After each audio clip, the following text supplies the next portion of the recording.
nggak sih apa perbedaan dan persamaan dari teori ekonomi Keynesian dan teori ekonomi sosialisme?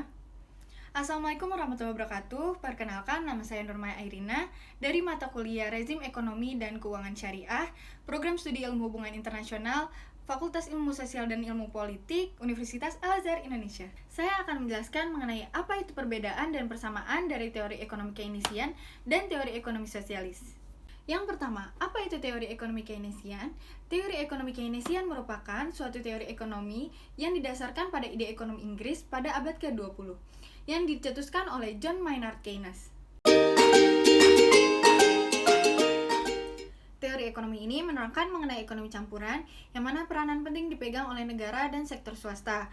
Apabila terdapat masalah krisis ekonomi dalam suatu negara tersebut, maka pemerintahan ikut menyelesaikan masalah tersebut secara langsung, agar dapat mengendalikan perekonomian nasional dengan membuat kebijakan-kebijakan yang dapat memperbaiki krisis perekonomian tersebut. Pada sisi lainnya, yakni kegiatan perdagangan dan kepemilikan faktor-faktor produksi dipercayakan pada sektor swasta.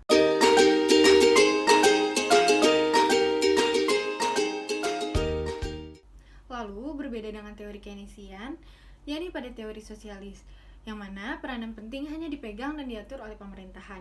Pada sistem ini, pemerintah tentunya memegang semua kendali, yakni bertanggung jawab atas kegiatan ekonomi secara penuh.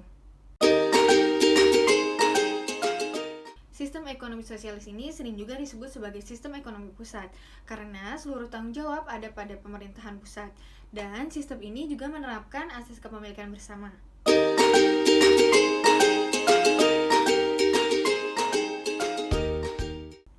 Kemudian, saya akan menjelaskan mengenai persamaan dan perbedaan dari teori ekonomi Keynesian dan teori ekonomi sosialis. Yang pertama yaitu persamaan dari kedua teori ekonomi tersebut, pemerintah sama-sama memiliki peranan penting dalam mengendalikan dan membuat kebijakan-kebijakan, juga menjadi fasilitator ekonomi agar terjalannya perekonomian nasional negara yang baik. Sedangkan perbedaan dari kedua teori ekonomi tersebut yaitu pada teori Keynesian. Pemerintah hanya memiliki peranan dalam melakukan kebijakan-kebijakan untuk dapat mempengaruhi perekonomian. Namun, kegiatan produksi dan perdagangan masih dapat dipercayakan oleh sektor swasta. Kesimpulannya yaitu dari kedua teori ekonomi yang telah dijelaskan, keduanya memiliki keunikan dan keberagamannya masing-masing, seperti perbedaan dan persamaan yang sangat menarik. Kedua teori tersebut masing-masing memiliki kekurangan dan kelebihannya masing-masing. Dengan mendalami dan mengetahui macam-macam teori ekonomi, beserta contohnya, kita dapat menelaah dan memahami permasalahan ekonomi yang ada secara global. Sekian penjelasan dari saya, kurang lebihnya mohon maaf. Wassalamualaikum warahmatullahi wabarakatuh.